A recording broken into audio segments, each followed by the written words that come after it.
नमस्कार, न्यूज़ 18 के digital platform पे आप मुझे देख रहे हैं और मैं हूं आपके साथ में अमनदीप। टाटा ग्रुप की IT company Tata consultancy services यानी कि टीसीएस छटनी करने वाली है।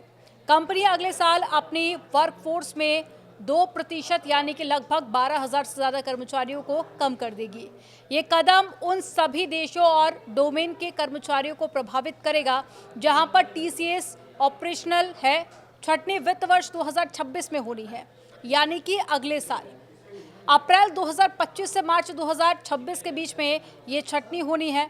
अप्रैल जून 2025 तिमाही में टीसीएस के कर्मचारियों की संख्या 6,13,000 थी और इस आंकड़े के बेसिस पर 2% की कमी से लगभग 12,200 कर्मचारी प्रभावित होंगे।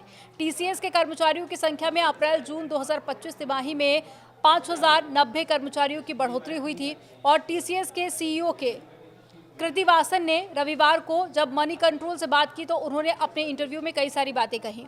उन्होंने कहा कि हम नई टेक्नोलॉजी खास करके एआई और साथ ही ऑपरेटिंग मॉडल में बदलाव करने पर जोर दे रहे हैं, काम करने के तरीकों में बदलाव कर रहे हैं और हमें भविष्य के लिए तैयार और चुस्त रहने की ज़रूरत है।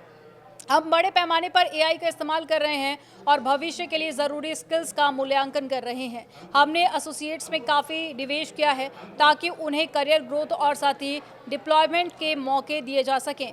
फिर भी कुछ ऐसे रोल है जहां पर रीडिप्लॉयमेंट प्रभावी नहीं रहा है। छटनी का असर हमारी ग्लोबल वर्कफोर्स के लगभग 2% पर पड़ेगा। मुख्य रूप से मिड और सीनियर लेवल पर यह कोई आसान फैसला नहीं था और सीईओ के तौर पर मेरे लिए अब तक का ये सबसे कठिन फैसला रहा है।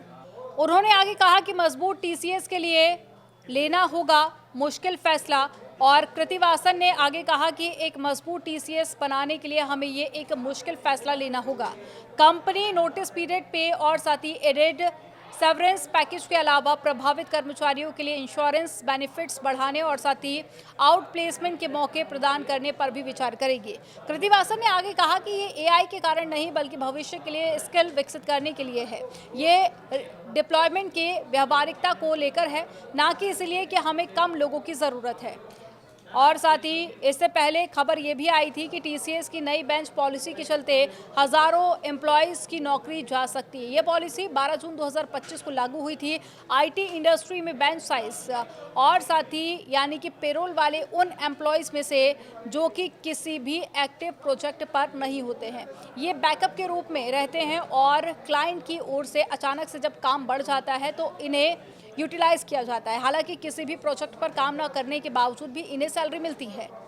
और नई पॉलिसी के तहत कर्मचारियों को एक साल में कम से कम 225 बिलेबल डेज मेंटेन करने होंगे और साथ ही इसका मतलब ये है कि उन्हें कम से कम 225 बिजनेस डेज ऐसे प्रोजेक्ट पर रहना होगा जिससे कि कंपनी को रेवेन्यू मिलेगा।